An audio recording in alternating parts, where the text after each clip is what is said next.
गुन्हे अन्वेषण शाखा सांगली यांची कारवाई। चेन स्नॅचिंग करणारे आरोपी जेरबंद करून 3 गुन्हे उघड।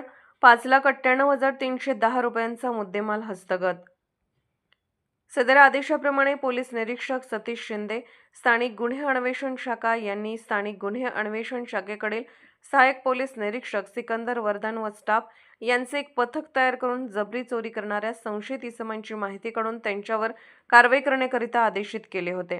त्या अनुषंगाने दिनांक 2/7/2025 रोजी स्थानिक गुन्हे अन्वेषण शाखेकडील सहाय्यक पोलीस निरीक्षक सिकंदर वर्धन यांच्या पथकामधील पोलीस हेड कॉन्स्टेबल हनुमंत लोहार, पोलीस शिपाई प्रमोद साखरपे, सुनील जाधव यांना त्यांच्या बातमीदारामार्फत बातमी मिळाली की रेकॉर्डवरील आरोपी सुधाकर मोहिते, कादर काझी, प्रकाश जाधव असे तिघांनी मिळून कडेगाव पोलीस ठाणे हद्दीत काही दिवसांपूर्वी जबरी चोरी केलेले सोन्याचे दागिने कडेगाव ते कडेपूर जाणाऱ्या रोडवरील राजवीर मंगल कार्यालयाजवळ मोटरसायकलने विक्री करत घेऊन जाणार आहेत।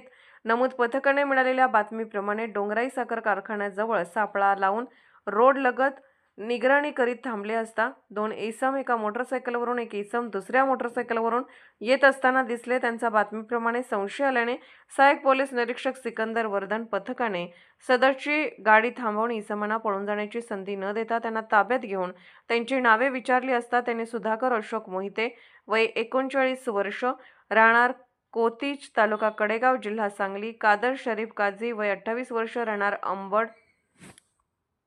अंबक, तालुका कडेगाव, जिल्हा सांगली, प्रकाश श्रीरंग जाधव, वय 36 वर्ष, राहणार माधळमुठी, तालुका खानापूर, जिल्हा सांगली अशी सांगितली।